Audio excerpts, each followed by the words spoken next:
Assalamualaikum warahmatullahi wabarakatuh. Selamat pagi, siang, sore, dan malam. Kami dari kelompok 12 manajemen A, manajemen strategi dengan dosen pengampu Ibu Desria ingin mempresentasikan materi mengenai implementing strategi in companies that compete in a single industry. Sebelumnya di kelompok kami ini ada Almardia, saya sendiri, ada Igen Krisma Ayu, ada Mutiara Putriananda, dan ada Adelia Fahmi. Untuk materi-materi yang dijelaskan itu pertama ada menerapkan strategi melalui desain organisasi, berikutnya perancangan struktur organisasi, lalu sistem pengendalian strategi, lalu budaya organisasi, lalu membangun kompetensi khas pada tingkat fungsional, lalu menerapkan strategi dalam satu industri, lalu restrukturisasi dan rekayasa ulang, terakhir yaitu adanya studi kasus. Untuk materi pertama akan dijelaskan oleh rekan saya. Baik, materi pertama itu adalah implementing strategi through organizational design. Nah, yang pertama itu ada struktur organisasi. Struktur organisasi adalah kerangka formal yang menentukan bagaimana tugas dan tanggung jawab dialokasikan, dikelompokkan, dan dikoordinasikan. Struktur yang tepat memungkinkan aliran informasi yang efisien dan pembagian tugas yang jelas mendukung pencapaian tujuan strategis mendukung pencapaian tujuan strategis. Struktur organisasi dapat berubah hierarki, matriks, atau berbentuk tim, tergantung pada kebutuhan dan strategi perusahaan. Kedua, ada sistem pengendalian dan evaluasi. Sistem pengendalian mencakup prosedur dan mekanisme untuk memantau kinerja organisasi dan memastikan bahwa aktivitas berjalan sesuai dengan rencana. Sistem ini termasuk penetapan standar kinerja, pengukuran hasil, dan penilaian, serta pengambilan tindakan korektif. Evaluasi yang berkelanjutan memungkinkan perusahaan untuk menyesuaikan strategi dan operasi berdasarkan hasil yang dicapai. Yang ketiga, ada budaya organisasi. Budaya organisasi adalah nilai-nilai, keyakinan, dan norma yang dianut oleh anggota organisasi. Budaya yang kuat dan selaras dengan strategi dapat mendorong perilaku yang mendukung pencapaian tujuan strategi. Misalnya, budaya yang mendorong inovasi akan mendukung strategi pertumbuhan melalui pengembangan produk baru. 4, ada kepemimpinan dan tata kelola. Kepemimpinan yang efektif adalah kunci dalam mengarahkan dan menginspirasi karyawan untuk mencapai tujuan strategi. Nah, pemimpin tuh harus mengkomunikasikan visi strategis, mendorong partisipasi, dan memberikan arahan yang jelas. Yang kelima, ada proses dan sistem informasi. Proses yang efisien dan sistem informasi yang canggih sangat penting untuk mendukung implementasi strategi. Sistem informasi yang baik memastikan bahwa data yang relevan tersedia secara tepat waktu dan untuk pengambilan keputusan yang tepat. Nah, proses yang efisien membantu dalam mengoptimalkan sumber daya dan mengurangi kehambatan dan pelaksanaan strategi. Terakhir, ada pengelolaan sumber daya manusia. Sumber daya manusia yang kompeten dan termotivasi adalah aset penting dalam implementasi strategi. Contoh pengelolaan SDM sumber daya manusia yang tepat itu yang mencakup rekrutmen, pelatihan, pengembangan, dan retensi karyawan yang sesuai dengan kebutuhan strategi perusahaan. Insentif dan insentif dan sistem penghargaan yang adil juga penting untuk mendorong kinerja yang tinggi dan mencapai tujuan strategi. Boleh dilanjut.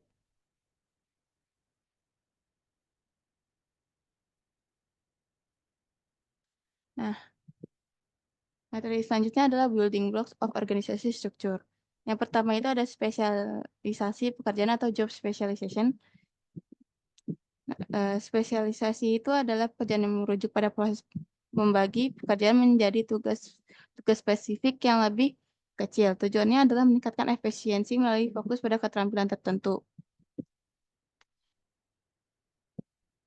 Yang pertama itu ada, nah di spesialisasi pekerjaan ini ada dua bagian. Yang pertama itu ada high specialization, itu ada 5 poin.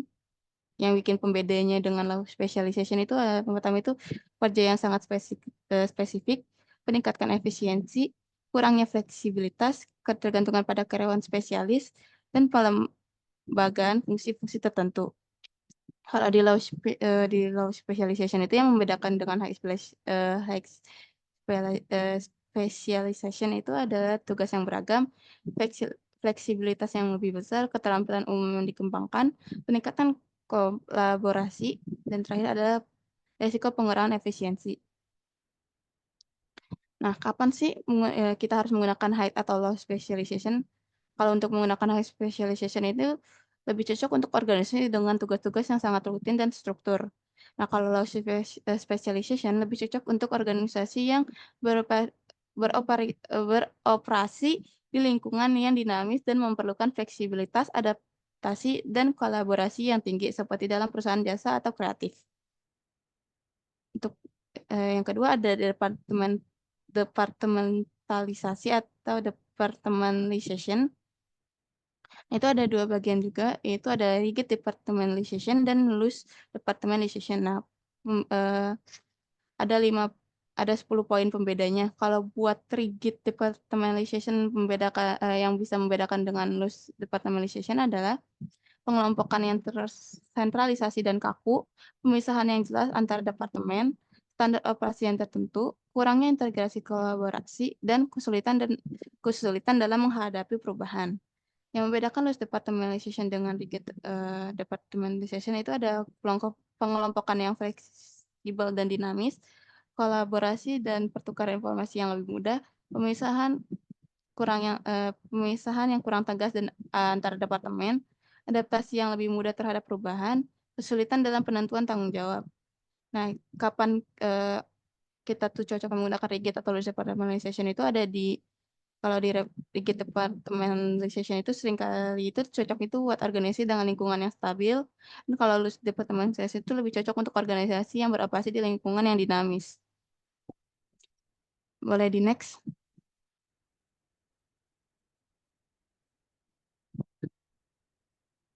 Nah, yang materi ketiga itu ada long chain of command. Chain of command. Nah, itu tuh juga dibagi jadi dua, ada long chain of command dan short chain of command.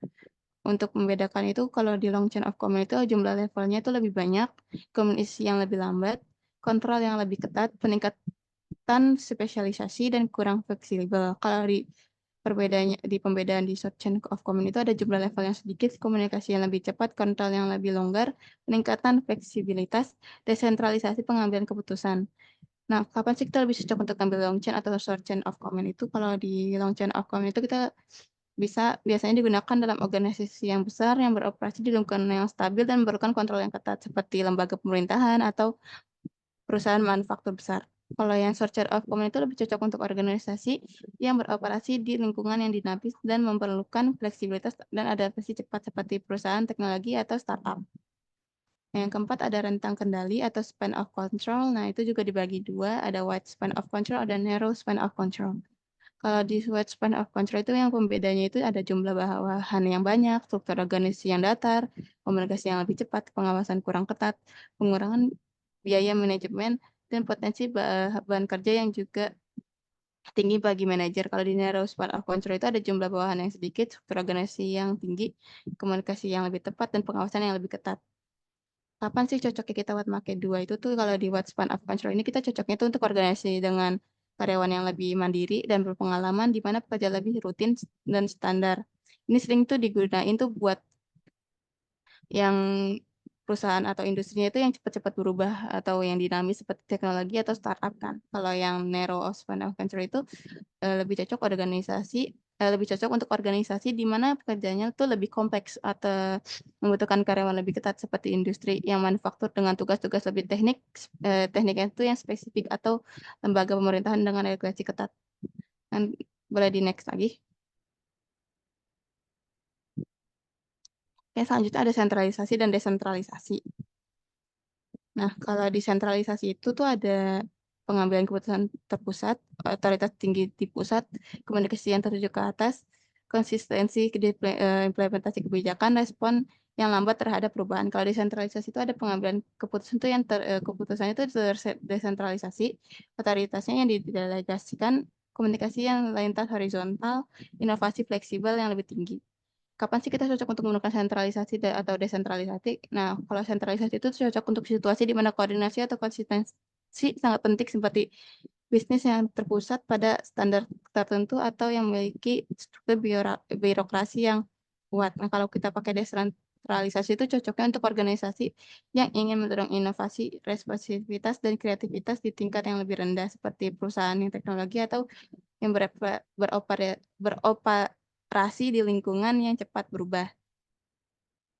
Yang terakhir ada formalitas atau formalization. Nah, itu tuh ada dibagi menjadi dua, formal dan informal. Kalau formal itu biasanya tuh strukturnya tertentu, komunikasinya resmi, konsistensi dan kepatuhan. Otoritasnya itu jelas, tujuan yang ditentukan juga jelas. Nah, kalau yang informal itu tidak resmi, komunitas tidak formal, fleksibilitas dan adaptabilitas. Hubungan personal yang kuat, norma dan budaya yang terbentuk secara alami.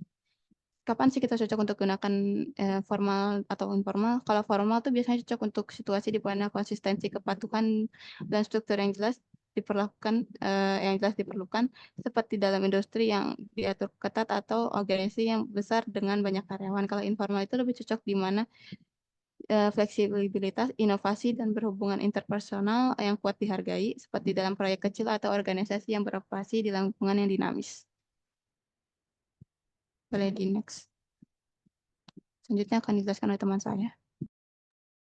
Oke, untuk berikutnya ini adalah strategi kontrol sistem. Jadi, sistem pengendalian strategi ada serangkaian yang dilakukan oleh manajer untuk memastikan bahwa tujuan umum dan strategi yang dipilih telah diterapkan sesuai dengan keinginan. Suatu sistem kendali yang efektif harus mempunyai 3 karakter utama. Pertama, ia harus cukup fleksibel untuk membimbing para manajer untuk menanggapi peristiwa-peristiwa yang perlu dan tidak diperlukan. Kedua, ia harus menyediakan informasi yang akurat dengan memberikan gambaran sesungguhnya atau kinerja organisasinya. Ketiga, ia harus memasok manajer dengan informasi secara tepat waktu atau timely manner karena pengambilan keputusan harus menggunakan data terbaru. Di sini ada 4 komponen untuk mendapatkan keunggulan kompetitif. Yang pertama itu pengendalian dan efisiensi. Keunggulan kompetitif dapat diperoleh dan beroperasi pada tingkat efisiensi yang tinggi dibandingkan dengan para pesaing. Untuk itu, seberapa efisien mereka menggunakan sumber daya organisasi, manajer itu mengukur secara akurat berapa input unitnya seperti bahan mentah atau SDM yang digunakan untuk menghasilkan satu unit output. Yang kedua itu ada pengendalian dan kualitas, di mana kualitas produk atau jasa yang unggul memberikan keunggulan kompetitif bagi perusahaan untuk menentukan kualitas barang dan jasa karena memberikan umpan balik kepada manajer mengenai kualitas produk. Jika manajer secara konsisten mengukur jumlah keluhan pelanggan, mereka mempunyai indikasi yang baik mengenai seberapa besar kualitas yang telah mereka bangun dalam produk mereka. Ketiga, pengendalian dan inovasi. Perusahaan harus selalu berinovasi, jadi inovasi yang sukses itu ketika manajer menciptakan lingkungan organisasi di mana karyawan merasa diberdayakan untuk menjadi kreatif. Sistem pengendalian yang tepat untuk mendorong pengambilan risiko merupakan tantangan manajemen yang penting. Dan terakhir itu ada pengendalian dan tanggapan terhadap pelanggan. Persepsi pelanggan terhadap bisnis sangat dipengaruhi oleh kecepatan respon dalam menangani masalah. Manajer strategi melalui sistem pengendalian dapat memungkinkan mereka mengevaluasi seberapa baik karyawan yang memiliki kontak dengan pelanggan dalam melakukan pekerjaan mereka. Memantau perilaku karyawan dapat membantu manajer menemukan cara untuk membantu meningkatkan tingkat kinerja karyawan atau menemukan prosedur yang lebih efektif untuk karyawan. Berikutnya ini ada merancang sistem strategi, yang akan dijelaskan pada slide berikutnya. Jadi yang pertama itu ada untuk mendesain suatu sistem kendali strategi yang efektif itu ada 4 langkah. Yang pertama itu menetapkan standar. Penetapan standar dan metode untuk pengukuran kinerja bisa mencakup standar dan ukuran untuk segala hal, mulai dari target penjualan dan produksi sampai pada catatan kehadiran dan keamanan pekerja. Standar dapat disebut sebagai kriteria untuk menilai kinerja organisasi atau unit kerja dari organisasi tersebut. Informasi evaluasi dan kontrol meliputi di dalamnya data performansi dan report aktivitas.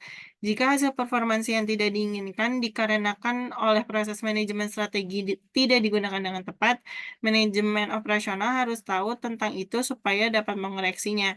Pada umumnya, standar ini dapat diklasifikasikan menjadi 2 jenis, yaitu tangible secara terukur atau nyata, di mana struktur ini itu ditentukan oleh manajemen dapat berupa standar waktu yang harus dicapai, standar biaya, standar penjualan, standar pangsa pasar, standar produktivitas, hingga laba yang harus dicapai. Berikutnya itu ada intangible atau secara tidak terukur atau tidak nyata. Jadi standar ini itu lebih sulit dibandingkan dengan tangible. Contohnya itu sikap atau tingkah laku karyawan, penyimpangan pekerjaan seorang karyawan, kreativitas karyawan, ataupun kesetiaan karyawan. Berikutnya ini adalah mengukur kinerja. Jadi pengukuran ini itu digunakan untuk mengukur untuk memilih penilaian performansi tergantung pada pencapaian, penilaian perusahaan dan tujuan apa yang ingin dicapai. Mulai dari cara penggunaan sumber daya, kualitas produk yang dihasilkan, efektivitas pengambilan tindakan dalam rangka pemenuhan tujuan dan sebagainya. Pengukuran kinerja harus berada pada satuan atau unit yang sama dengan kriteria yang telah ditentukan. Cara menerapkan performance mindset dalam perusahaan itu ada beberapa macam. Yang pertama itu ada diagram grafik penilaian. Jadi manajemen itu hanya perlu melampirkan dokumen yang berisi performa karyawan. Dalam dokumen nilai, masing-masing karyawan akan memiliki grafik tersendiri dalam bentuk angka 1 sampai 10. Berikutnya ini ada penilaian umpan balik 360 derajat, yaitu dari berbagai pihak di kantor, mulai dari atasan, rekan satu divisi, dan sebagainya itu, manajemen memperoleh hasil evaluasi yang beragam. Berikutnya ini ada evaluasi mandiri, jadi perusahaan memberikan keleluasaan kepada karyawan untuk melakukan evaluasi secara mandiri. Namun untuk memperoleh hasil yang lebih optimal, karyawan tersebut diwajibkan membuat laporan atas hal tersebut. Berikutnya ini ada manajemen by objektif atau MBO, di mana penilaian atas baik buruknya performa karyawan dilihat dari pekerjaan yang dihasilkan. Dengan menggunakan MBO, motivasi karyawan dapat meningkatkan dengan munculnya kesadaran untuk memenuhi target kerja demi memajukan perusahaan. Yang terakhir ada penilaian sederhana melalui kolom checklist. Penilaian ini akan diberikan lembaran nilai yang akan tersaji dalam kolom iya atau tidak atas segala keterangan dan tolak ukur standar kerja perusahaan. Berikutnya ini yang berikutnya ini membandingkan kinerja aktual dengan standar yang ditentukan. Membandingkan prestasi kerja adalah membandingkan hasil yang telah diukur dengan target atau standar yang telah ditentukan. Apabila kinerja sesuai dengan standar, manajemen berasumsi bahwa segala sesuatunya telah berjalan sesuai terkendali. Bila terjadi ketidaksesuaian, akan terjadi penyimpangan. Penyimpangan didefinisikan sebagai kesenjangan antara kinerja aktual dengan target atau standar yang ditetapkan. Manajer harus tahu cara membedakan mana yang merupakan penyimpanan minor atau kecil yang dapat diabaikan terlebih dahulu dan mana yang merupakan penyimpangan utama yang harus segera diambil tindakan yang serius. Berikutnya, mengambil tindakan koreksi atau perbaikan. Tindakan ini dilakukan bila kinerja rendah di bawah standar dan analisis menunjukkan perlunya diambil tindakan. Tindakan perbaikan dapat berupa mengadakan perubahan terhadap satu atau beberapa aktivitas dalam operasi organisasi atau terhadap standar yang telah ditetapkan sebelumnya. Untuk tindakan pada penyimpangannya, jika yang terjadi merupakan penyimpangan kecil yang masih dapat diterima, maka tidak perlu melakukan tindakan korektif. Namun, jika terjadi penyimpangan besar yang telah melampaui batas tolerir, maka harus segera mengambil tindakan perbaikan dan mengambil tindakan pencegahan supaya tidak terjadi lagi di kemudian hari. Berikutnya ini ada level of strategic control. Jadi, sistem pengendalian strategi dikembangkan untuk mengukur kinerja pada 4 tingkatan dalam perusahaan, yaitu korporat, divisi, fungsional, dan individu. Manajer di semua tingkatan harus mengembangkan serangkaian ukuran yang paling tepat untuk mengevaluasi kinerja tingkat perusahaan, bisnis, dan fungsional. Langkah-langkah ini dikaitkan dengan tujuan pengembangan kompetensi dalam hal efisiensi, kualitas, inovasi, dan tanya tanggap terhadap pelanggan. Namun, kehati-hatian harus diberikan untuk memastikan bahwa standar yang digunakan di setiap tingkat tidak menimbulkan masalah di tingkat lain. Selain itu, pengendalian pada setiap tingkat harus memberikan dasar bagi para manajer di tingkat yang lebih rendah untuk merancang sistem pengendalian mereka. Ada 3 tipe strategi kontrol sistem. Yang pertama itu personal control. Jadi, personal control itu pengendalian yang dilakukan tiap-tiap karyawan terhadap dirinya sendiri, dan personal control ini berguna karena manajer dapat menanyakan langsung karyawan tentang isu baru yang mereka hadapi untuk mendapatkan pemahaman lebih baik tentang situasi dan memastikan karyawannya melakukan pekerjaan secara efektif dan tidak menyembunyikan informasi apapun yang dapat menyebabkan masalah tambahan. Berikutnya ini ada output control, yaitu pengendalian manajer strategis memperkirakan sasaran kinerja yang tepat untuk setiap divisi, departemen, dan karyawan, dan kemudian mengukur kinerja aktual relatif terhadap sasaran tersebut. Seringkali sistem penghargaan perusahaan dikaitkan dengan kinerja dalam mencapai tujuan tersebut, sehingga pengendalian output juga menyediakan struktur insentif untuk memotivasi karyawan di semua tingkatan dalam organisasi. Penggunaan pengendalian output yang tidak tepat dapat memicu konflik antar divisi. Selain itu, untuk mencapai target output, divisi-divisi mungkin mulai memutarbalikkan angka-angka dan terlibat dalam manipulasi strategis terhadap angka-angka tersebut untuk membuat divisi mereka terlihat bagus. Dan yang terakhir itu ada behavior control, yaitu pengendalian yang dicapai dengan menerapkan sistem untuk mengarahkan tindakan dari perusahaan. Ini dapat dilakukan melalui berbagai metode dan pendekatan, baik yang bersifat positif maupun negatif. Tujuannya itu bisa bervariasi dari meningkatkan kinerja, mengurangi perilaku negatif, sampai memastikan kepatuhan terhadap aturan atau norma tertentu. Tujuan dari behavior control itu biasanya untuk menciptakan lingkungan yang lebih tertib, produktif, dan harmonis, meskipun cara penerapannya harus dilakukan dengan etika yang baik untuk menghindari manipulasi yang tidak sehat atau merugikan. Berikutnya ada strategi reward system. Jadi organisasi berusaha mengendalikan perilaku karyawan dengan menghubungkan sistem pengendalian dengan sistem kontrol mereka. Perusahaan menciptakan sistem yang mengukur perilaku ini dan menghubungkan ke struktur penghargaan dengan perilaku tersebut. Perusahaan menentukan bagaimana menghubungkan imbalan dengan kinerja merupakan keputusan strategi yang penting karena menentukan ukuran insentif yang mempengaruhi cara kerja manajer dan karyawan berperilaku di semua tingkatan dalam organisasi. Manajer puncak dapat didorong untuk bekerja demi kepentingan pemegang saham ketika diberi imbalan berupa opsi saham yang dikaitkan dengan kinerja jangka panjang perusahaan. Ketika manajer menjadi pemegang saham, mereka lebih termotivasi untuk mengejar tujuan jangka panjang dibandingkan tujuan jangka pendek. Sama halnya dalam merancang sistem pembayaran tenaga kerja, pilihannya apakah memotivasinya dengan gaji biasa atau gaji ditambah bonus berdasarkan berapa produk atau jasa yang berhasil mereka jual. Lalu ada organizational culture atau budaya organisasi, yaitu sistem kepercayaan dan sikap bersama untuk berkembang dalam organisasi dan membimbing perilaku para anggotanya. Budaya organisasi juga dapat diartikan sebagai suatu sistem makna bersama yang dianut oleh anggotanya yang membedakan organisasi tersebut dengan yang lain. Dari nilai-nilai organisasi berkembanglah norma, pedoman, dan harapan organisasi yang menerapkan jenis perilaku yang tepat untuk karyawan dalam situasi tertentu dan mengendalikan perilaku anggota organisasi satu sama lain. Jenis-jenis dari organizational culture itu ada communal culture, yaitu anggota punya rasa memiliki meskipun didorong oleh tugas. Biasanya mempunyai pemimpin karismatik yang penuh inspirasi. Sisi negatifnya, pemimpin seringkali memberikan pengaruh yang terlalu besar. Berikutnya network culture, jadi anggota dianggap sebagai teman dan keluarga sehingga orang-orang memiliki kontak yang lebih dekat dan peduli satu sama lain. Selain itu, orang-orang bersedia membantu satu sama lain dan saling berbagi informasi. Namun, karena orang-orang begitu baik, membuat mereka enggan untuk mengkritik kinerja buruk dari anggota lain. Yang berikutnya itu mercenary culture. Jadi, budaya ini berfokus pada tujuan ketat sehingga anggota diharapkan mencapai tujuan dan menyelesaikan pekerjaan dengan cepat. Kelompok politik memiliki sedikit ruang karena tiap orang berfokus pada tujuan dan objektivitas. Sisi negatifnya, siapapun yang memiliki kinerja buruk mungkin diperlakukan dengan buruk atau tidak manusiawi. Terakhir itu fragmented culture. Jadi budaya ini punya suatu organisasi yang sangat lemah di mana setiap individunya itu berfokus pada tugas masing-masing, sehingga mengakibatkan kurangnya kerjasama satu sama lain. Lalu ada culture and strategy leadership. Jadi kepemimpinan strategi diberikan oleh pendiri dan manajer puncak organisasi yang membantu menciptakan budaya organisasi. Pendiri organisasi sangat penting dalam menentukan budaya karena pendiri menanamkan nilai-nilai manajemen pada organisasi. Gaya kepemimpinan pendiri perusahaan yang baik diteruskan ke manajer perusahaan. Seiring pertumbuhan perusahaan, biasanya perusahaan menarik manajer dan karyawan baru yang memiliki nilai-nilai yang sama.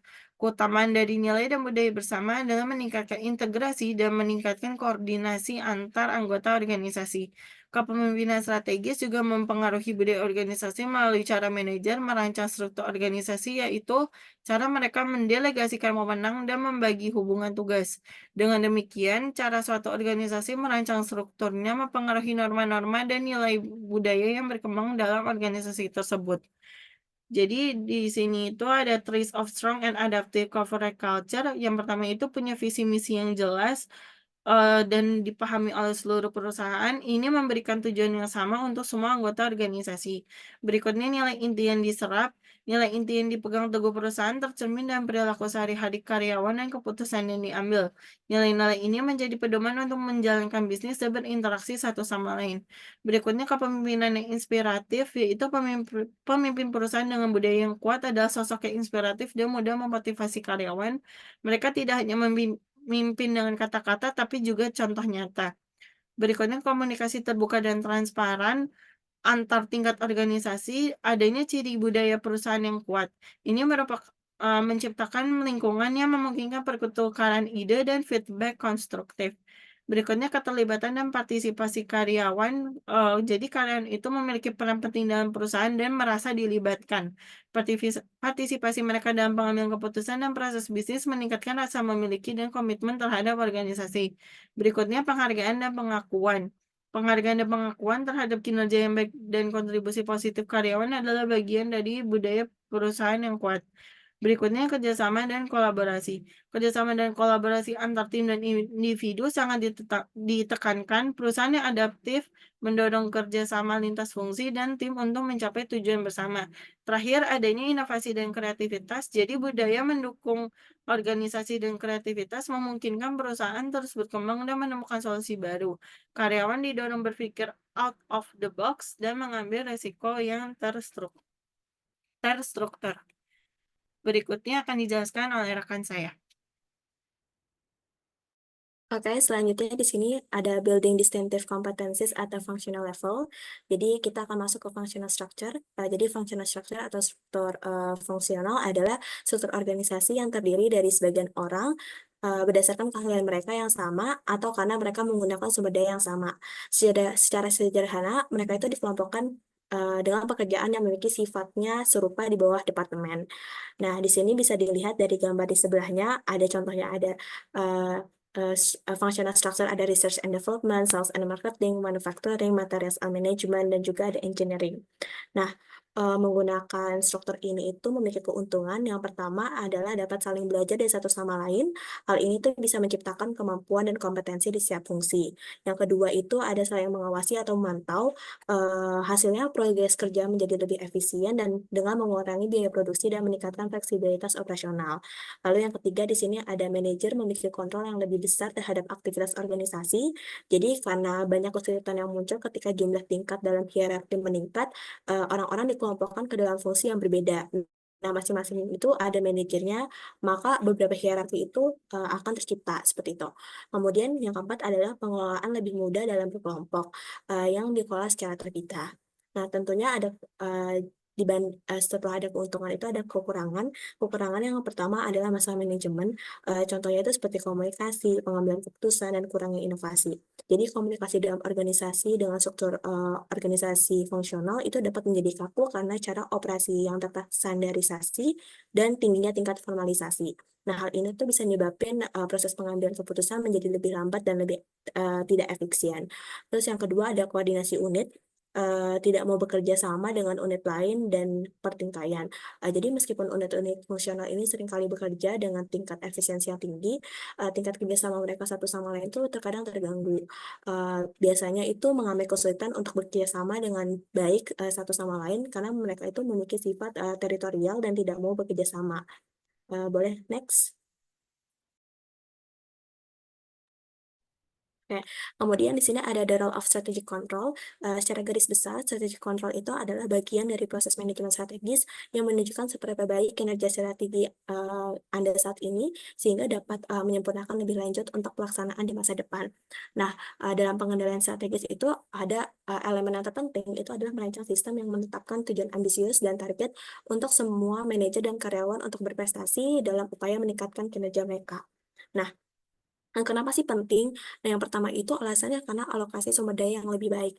Jadi, dengan menerapkan pengendalian strategis, dapat menghindari pemborosan sumber daya yang untuk inisiatif strategis, yang tidak membuahkan hasil. Ini tuh bisa lebih cepat identifikasi inisiatif mana yang bekerja, lebih baik dan mana yang gagal gitu. Kemudian yang kedua adalah kemampuan adaptasi yang cepat. Jadi dengan pengendalian strategis itu, kita bisa lihat bagaimana sih penyimpangan ataupun perbedaan dari rencana strategis sejak dini dan mengambil tindakan perbaikan yang diperlukan. Yang kemudian yang ketiga adalah pengambilan keputusan yang percaya diri. Jadi dengan adanya pengendalian strategis, keputusan itu didukung sama data nyata, bukan hanya sekadar firasat. Ini membantu untuk membuat keputusan berdasarkan data lebih baik mengenai inisiatif atau proyek mana yang dilanjutkan, diubah ataupun dibatalkan. Next.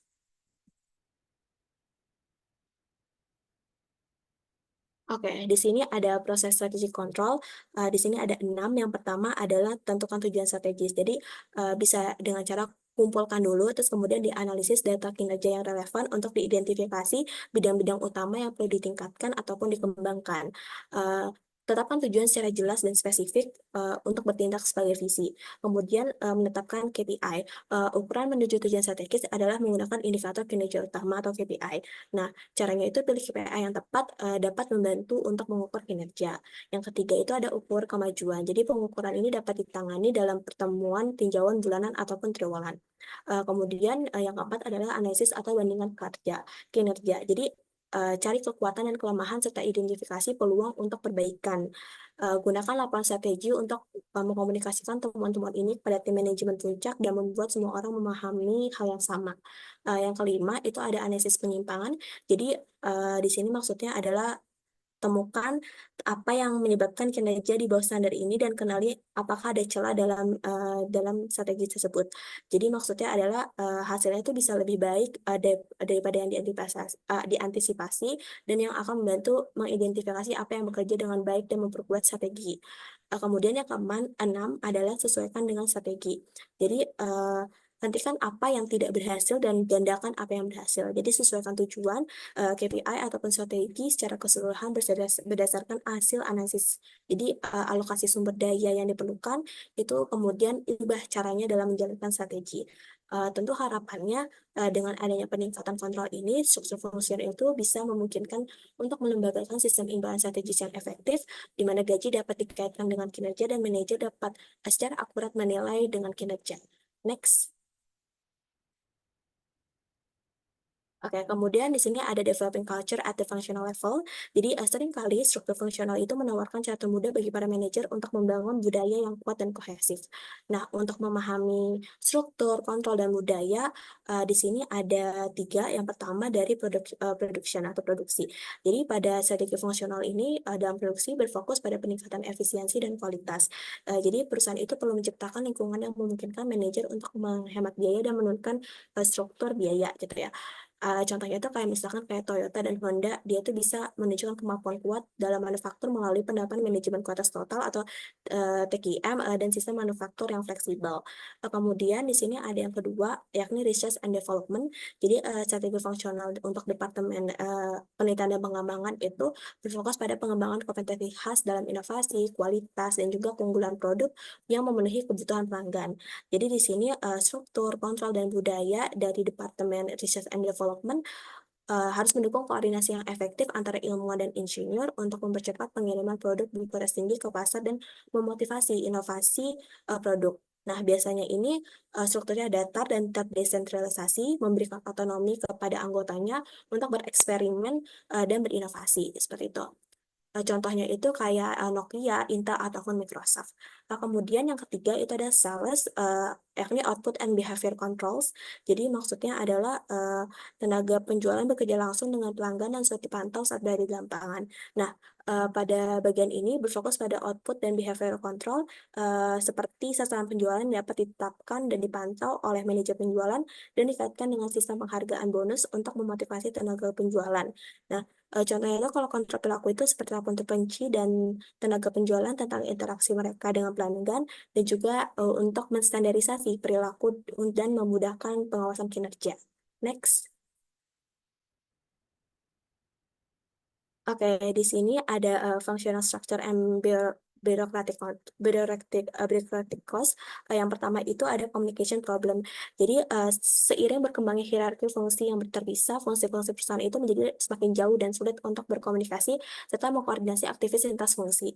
Nah, masalah komunikasi ini muncul karena perbedaan orientasi di tujuan, di mana berbagai fungsi mengembangkan pandangan tentang isu strategis perubahan gitu.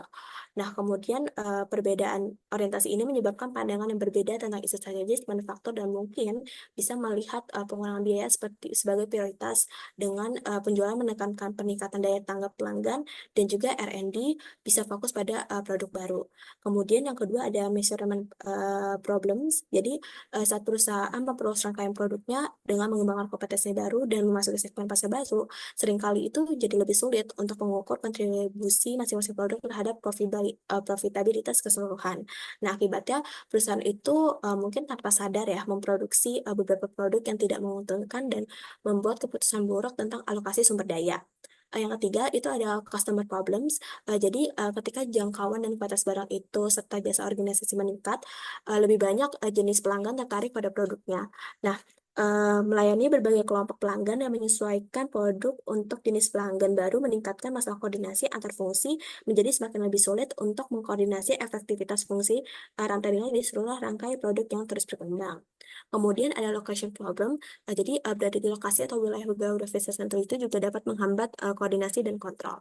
Yang terakhir itu ada strategi problem. Jadi efek gabungan dari beberapa faktor ini seringkali mengakibatkan pertimbangan strategis jangka panjang diabaikan karena manajer ini sibuk dengan masalah komunikasi dan koordinasi.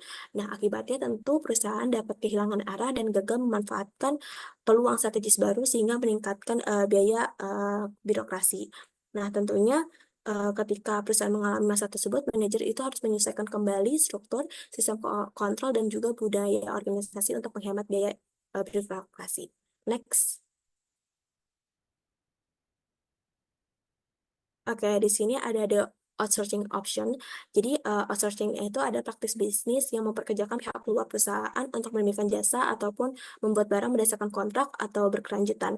Nah, outsourcing ini tidak dilakukan pada kegiatan di mana perusahaan memiliki kompetensi keunggulan, karena ini justru mengurangi keunggulan kompetitif.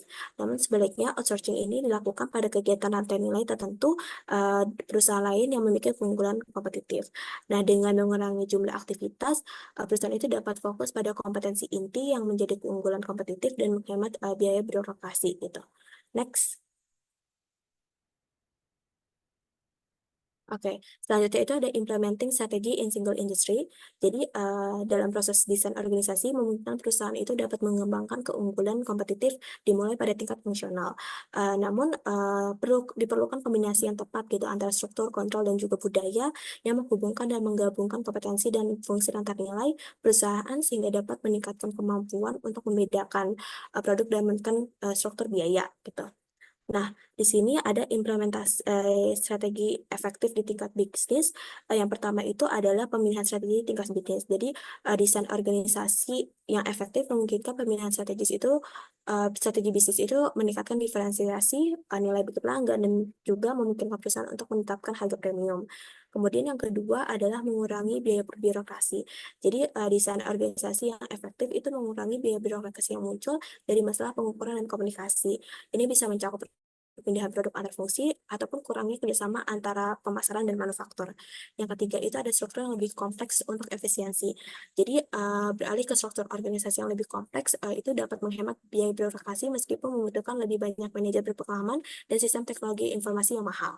Uh, Kemudian ada manfaat struktur organisasi yang kompleks, itu bisa contohnya mengolah berbagai produk, responsif sama pelanggan, bersaing dengan lingkungan yang cepat berubah, serta fokus pada linear produk yang sempit.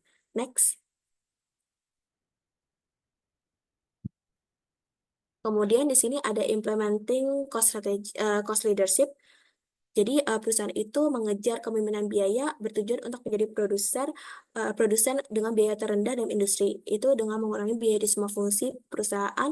eh, untuk menerapkan kepemimpinan biaya, itu perusahaan itu memilih struktur kontrol dan budaya yang mendukung pengurangan biaya tanpa mengurangi daya tarik pelanggan gitu ya. Nah, struktur fungsional ini dilapisi dengan tim lintas fungsi, contohnya program TKM, terus juga ada kontrol output dan lain sebagainya. Di sini contohnya itu ada Walmart, McDonald, dan juga Dell, ataupun ada IKEA juga. Jadi kalau misalkan Walmart ini dia itu uh, pemimpin biaya yang paling terkenal di industri retail, dan dia itu mencapai menggunakan manajemen rantai pasokan yang efisien, memanfaatkan skala ekonomi, dan juga negosiasi kesepakatan. Nah, hasilnya itu Walmart bisa konsisten menawarkan produk dengan harga kompetitif. Kalau di IKEA itu dia menerapkan strategi kepemimpinan biaya melalui model bisnisnya yang unik gitu. Karena dengan mendesain produk untuk produksi yang efisien, itu bisa memanfaatkan kemasan datar untuk memudahkan transportasi dan menerapkan operasi swalayan di dalam toko IKEA gitu. Nah, ini membantu mereka secara global menjadi nama besar di industrinya. Kalau sedangkan untuk McDonald, dia itu kan pemimpin biaya dan industri makanan fast food ya. Nah, dia ini mengoptimalkan biaya produksi, menggunakan bahan standar, dan juga memiliki manajemen rantai pasokan yang efisien. Next. Kemudian di sini ada implementing differentiation. Jadi penerapan strategi yang efektif itu dapat meningkatkan kemampuan perusahaan untuk menambah nilai dan membedakan produknya. Nah, untuk membuat produk yang unik di mata pelanggan, perusahaan yang terdiferensiasi harus merancang struktur, kontrol, dan budaya di sekitar sumber keunggulan kompetitifnya, kualitas produk, dan juga kelompok pelanggan yang dilayani. Nah, dalam mengejar diferensiasi ini, perusahaan sering memproduksi berbagai macam produk untuk berbagai segmen pasar yang meningkatkan birokrasi dan kompleksitas pengelolaan antar fungsi. Tentunya diferensiasi ini membutuhkan kontrak perilaku dan norma serta nilai bersama karena kontrol output itu sulit diterapkan dalam upaya lintas fungsi. Perusahaan yang berhasil menggabungkan diferensiasi dan pengurangan biaya adalah yang paling menguntungkan dan harus mahir dalam desain organisasi. Kemudian di sini ada structure implementing a wide product line. Jadi product structure ini maksudnya adalah suatu cara untuk mengelompokkan karyawan menjadi terpisah kelompok atau unit produk yang terpisah sehingga setiap produk kelompok dapat fokus pada cara terbaik untuk meningkatkan efektivitas dari produk. Tujuannya adalah membagi lini produk yang berkembang menjadi subunit yang lebih kecil dan mudah dikelola untuk mengurangi biaya birokrasi terkait komunikasi, pengukuran, dan juga masalah lainnya. Next.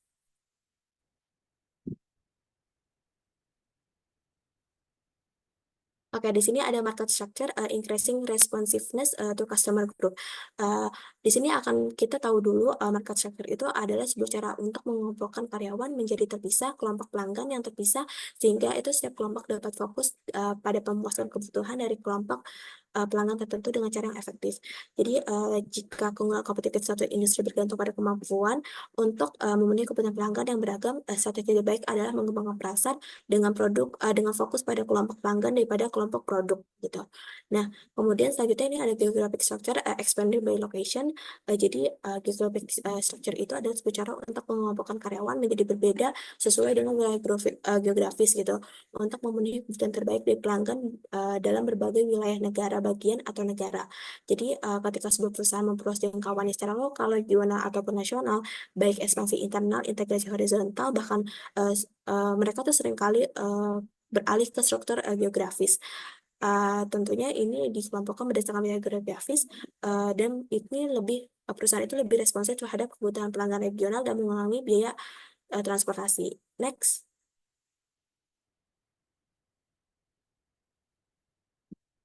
Di sini ada matrix and product team structure competing in high-tech environment. Jadi matrix structure itu ada sebuah cara untuk mengumpulkan karyawan dengan dua cara yang bersamaan berdasarkan fungsi dan berdasarkan produk atau proyek untuk memaksimalkan tingkat di mana berbagai jenis produk yang berbeda itu dapat dikembangkan. Nah, di sini ada dua vertikal dan horizontal. Kalau vertikal itu berdasarkan fungsi sehingga dapat perbedaan jelas tugas yang familiar. Sedangkan kalau horizontal itu berdasarkan produk dan ataupun proyek. Kemudian di sini ada focusing on a narrow product line. Jadi perusahaan itu fokus konsentrasi pada pengembangan market produk sempit yang ditujukan pada satu ataupun dua segmen pasar, berdasarkan jenis pelanggan ataupun lokasi. Hal ini tuh menyebabkan struktur biaya lebih tinggi sehingga sulit memperoleh skala ekonomi besar. Eh, Hal ini tuh menyebabkan struktur dan sistem pengendalian berfokus pada segi murah. Biasanya perusahaan menggunakan strategi fokus ini biasanya mengadopsi dari struktur fungsional untuk memenuhi kebutuhan. Next.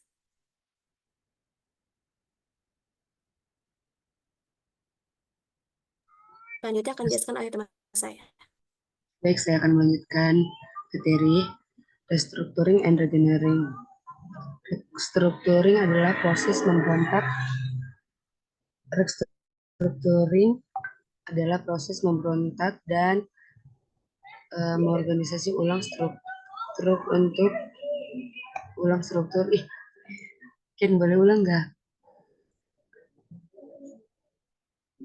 Lanjut ya, sabar-sabar. Restructuring and regeneration. Restructuring dan rekayasa ulang merupakan dua pendekatan yang sering digunakan oleh organisasi untuk meningkatkan efisiensi, efektivitas, dan daya saing mereka dalam menghadapi tantangan bisnis yang semakin kompleks. Meskipun keduanya memiliki tujuan yang sama dalam meningkatkan kinerja organisasi, metode dan pendekatannya berbeda. Nah, restrukturisasi adalah proses merombak dan mengorganisasi ulang struktur internal organisasi dengan tujuan untuk meningkatkan kinerja keuangan, efisiensi operasional, dan daya saing. Ini bisa melibatkan perubahan dalam struktur organisasi, keuangan, operasional, atau portofolio bisnis. Adapun tujuannya yang pertama itu meningkatkan kinerja keuangan, yang dimana dengan mengurangi biaya dan meningkatkan pendapatan. Yang kedua itu mengurangi biaya operasional, dimana menghilangkan redundasi dan meningkatkan efisiensi. Yang ketiga itu mengatasi kesulitan keuangan. Yang keempat meningkatkan daya saing. Yang kelima itu menyesuaikan dengan perubahan pasar atau regulasi. Nah, adapun jenis-jenis restrukturisasi yaitu yang pertama operasional, yang dimana melibatkan perubahan dalam proses bisnis untuk meningkatkan efisiensi. Contohnya yaitu penerapan sistem manajemen mutu atau otomatisasi proses. Nah, tujuan keduanya itu mengurangi jenis keduanya itu keuangan, yang dimana melibatkan penyesuaian struktur modal seperti pengurangan utang atau penerbitan saham baru untuk meningkatkan likuiditas. Yang ketiga itu organisasi, yang dimana melibatkan perubahan dalam struktur organisasi seperti penggabungan divisi, pengurangan jumlah karyawan, atau perubahan dalam alur pelaporan. Yang keempat itu portofolio, yang dimana melibatkan penjualan atau akuisisi unit bisnis untuk memfokuskan pada bisnis inti atau diversifikasi usaha. Next.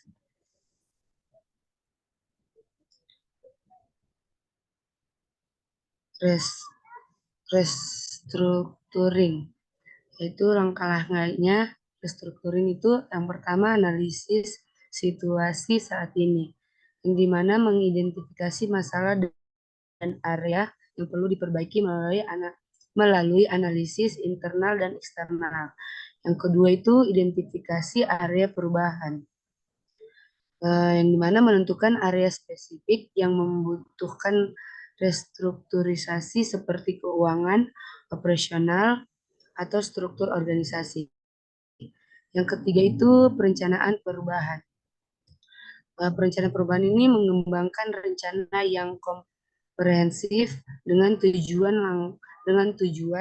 langkah-langkah, tindakan, dan jadwal implementasi. Yang keempat itu implementasi perubahan.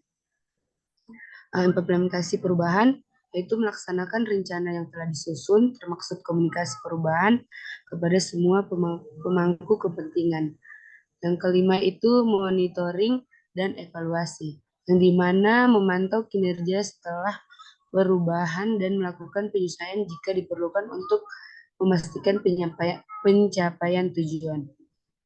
Nah, contoh penerapannya yaitu sebuah perusahaan manufaktur yang mengalami penurunan keuangan memutuskan untuk mengurangi biaya dengan melakukan pengurangan jumlah karyawan dan menggabungkan beberapa divisi yang memiliki fungsi yang tumpang tindih. Selain itu, perusahaan juga melakukan restrukturisasi keuangan dengan merestrukturisasi utang dan mencari sumber pendanaan baru untuk memperbaiki likuiditas. Next, regenerering atau rekayasa ulang adalah pendekatan manajemen yang radikal untuk meredesain proses bisnis secara menyeluruh guna mencapai peningkatan dramatis dalam kinerja seperti biaya, kualitas, layanan, dan kecepatan. Adapun tujuannya yang pertama itu meningkatkan efisiensi proses bisnis, yang dimana mengurangi waktu siklus dan biaya operasional. Yang kedua itu menghilangkan kegiatan yang tidak menambah nilai, yang dimana mengidentifikasi dan menghapus langkah-langkah proses yang tidak memberikan nilai tambahan. Tujuan yang ketiga itu meningkatkan kualitas produk atau layanan. Terus yang keempat itu mengurangi waktu siklus, yang dimana mempercepat proses untuk memberikan respon yang lebih cepat kepada pelanggan. Nah, terus prinsipnya yang pertama itu fokus pada hasil dan pelanggan, yang dimana memusatkan perhatian pada kebutuhan dan kepuasan pelanggan. Dan yang kedua itu memanfaatkan teknologi informasi untuk inovasi proses, yang dimana menggunakan teknologi untuk mendesain ulang proses secara fundamental. Yang ketiga itu mengorganisasikan proses bisnis di sekitar hasil daripada tugas atau fungsi. Dan dimana dimaksud itu mengelompokkan pekerjaan berdasarkan hasil akhir yang diinginkan, bukan berdasarkan fungsi departemen. Yang terakhir itu mendorong pengambilan keputusan yang lebih dekat dengan sumber informasi. Yang dimaksud itu memperdayakan karyawan yang terlibat langsung dalam proses untuk membuat keputusan. Ya, next.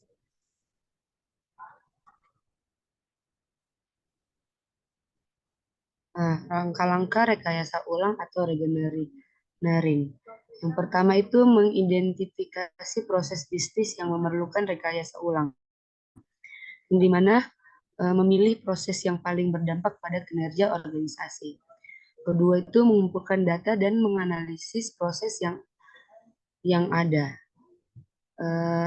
mana memahami bagaimana proses saat ini bekerja dan mengidentifikasi kelemahan serta peluang perbaikan. Yang ketiga itu mendesain ulang proses dengan pendekatan baru yang lebih efisiensi. Maksud itu mengembangkan model proses baru yang lebih efektif dan efisien. Yang keempat itu implementasi perubahan yang telah direncanakan. Nah, di sini itu menerapkan desain baru termaksud pelatihan karyawan dan pengujian proses. Yang terakhir itu evaluasi dan penyesuaian untuk memastikan keberhasilan. Yang dimana itu memantau kinerja proses baru dan melakukan penyesuaian untuk memastikan hasil yang diinginkan tercapai.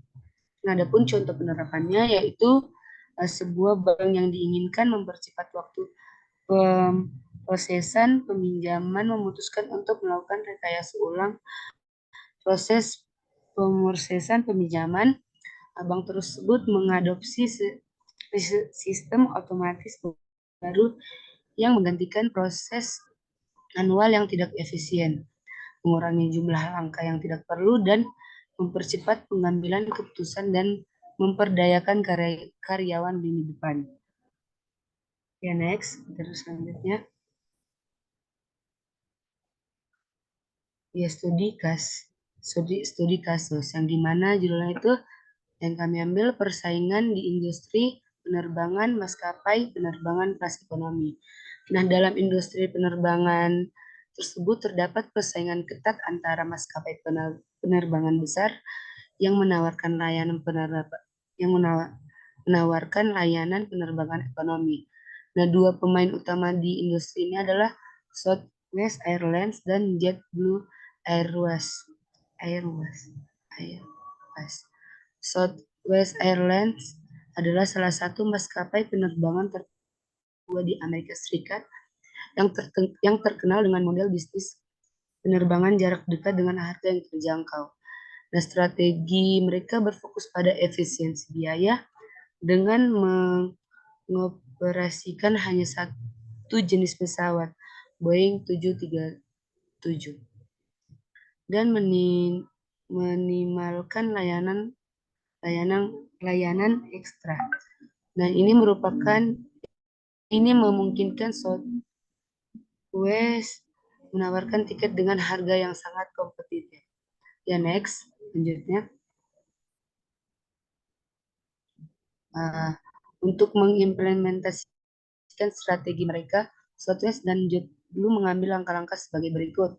Yang pertama itu untuk Southwest Airlines, yang pertama mempertahankan armada pesawat yang sederhana untuk menekan biaya pemeliharaan dan pelatihan awak. Yang kedua itu mengoptimalkan efisiensi operasional dengan minimalkan waktu di bandara dan memaksimalkan waktu terbang. Yang ketiga itu memusatkan operasi di beberapa bandara utama sebagai hub untuk minimalkan biaya. Yang keempat itu menawarkan program frequent flyer yang sederhana dan mudah dimengerti. Selanjutnya, langkah-langkah yang diambil JetBlue Airways. Yang pertama itu melakukan investasi besar dalam peremajaan armada pesawat dengan kursi yang lebih luas dan layar hiburan pribadi. Yang kedua itu menyediakan layanan wifi gratis dan makanan ringan gratis di semua penerbangan. Yang ketiga itu melatih awak kabin untuk memberikan layanan yang lebih personal dan ramah. Yang keempat itu menawarkan program frequent flyer yang menarik dengan berbagai keuntungan sebagai penerbangan setia. Nah, dengan menerapkan strategi yang jelas dan konsisten, kedua maskapai ini berhasil membangun basis pelanggan yang loyal dan menguntungkan dalam industri yang sangat kompetitif. Meskipun bersaing di industri yang sama, mereka dapat berkembang berkat pendekatan yang berbeda dalam menawarkan nilai kepada pelanggan. Baik, itu materi yang saya dapat sampaikan. Saya kembalikan kepada usutan saya.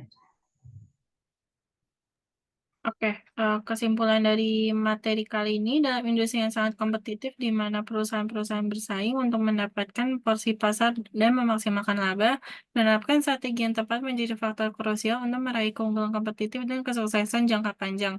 Agar implementasi strategi berhasil, perusahaan harus memahami kondisi eksternal dan internal mereka dengan baik, serta mampu beradaptasi dengan cepat terhadap perubahan dan memanfaatkan peluang baru yang muncul. Membangun keunggulan kompetitif yang berkelanjutan melalui diferensiasi produk atau jasa, efisiensi biaya, inovasi teknologi, atau strategi pemasaran yang unggul merupakan aspek penting dalam menerapkan strategi. Perusahaan juga harus mengelola sumber daya mereka secara efektif, mencakup sumber daya manusia, keuangan, teknologi, dan operasional, serta memastikan koordinasi yang baik antar fungsi dan divisi dalam organisasi. Dalam lingkungan industri yang kompetitif, perusahaan-perusahaan tidak hanya bersaing di pasar, tetapi juga dalam mengembangkan dan menerapkan strategi yang lebih unggul dibandingkan pesaing mereka. Oleh karena itu, pemahaman yang mendalam tentang cara mengimplementasikan strategi secara efektif menjadi kunci untuk mempertahankan keunggulan kompetitif dan mencapai kesuksesan jangka panjang dalam industri yang sangat kompetitif tersebut. Baik, sekian presentasi dari kelompok kami. Kurang lebihnya mohon maaf. Terima kasih dan Assalamualaikum warahmatullahi wabarakatuh.